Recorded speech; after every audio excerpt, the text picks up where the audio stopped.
Vice President. This is the RIPTA Riders Alliance rally, and we are out here to protest the proposals that RIPTA has come up with for raising fares on all passengers.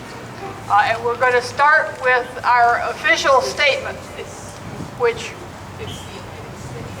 I'm going to be joined here by I'm Arthur Morelli from Johnston, and I am a member of the RIPTA Riders Alliance.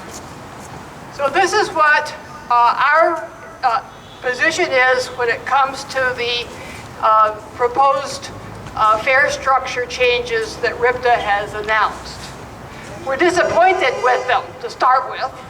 They include a number of controversial, unnecessary, and unfair fare hikes.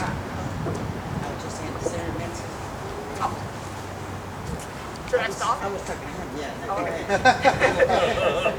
Okay. We have three basic objections to the proposal. First of all, RIPTA has decided to charge all disabled and elderly people, including those living on a limited income, the full $1 fare enabled by an amendment that the General Assembly leaders slipped in at the end of the last legislative session. The agency makes no distinction between peak and off-peak rides. RIPTA Riders Alliance opposes any off-peak fares for this group of passengers, and given their limited income, charging them $1 is much too expensive, even for peak rides. Secondly, our second point, there are also fare increases for regular passengers, even though they have already been paying fares that are higher than most similar bus systems across the nation. Now, they face proposed increases for transfers and for monthly and weekly passes, as well as a loss of some discounts for multi-ride tickets. RIPTA Riders Alliance is opposed to these increases.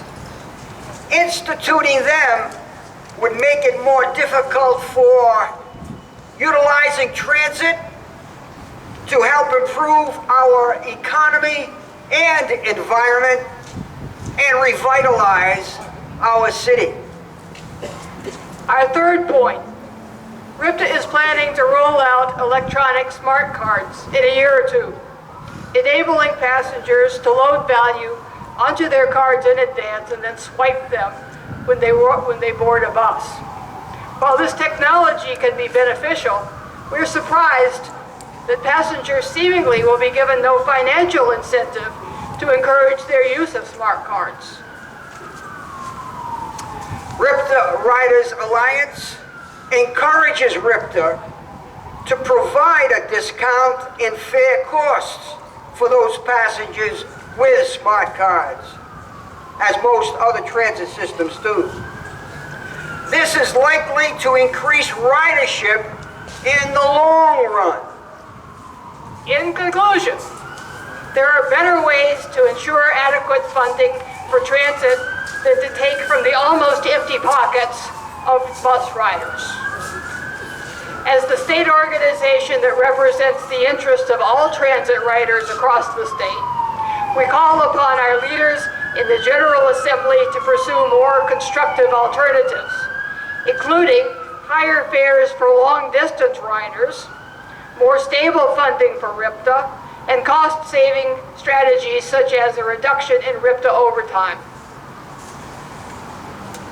Improving our economy and environment requires bus transit.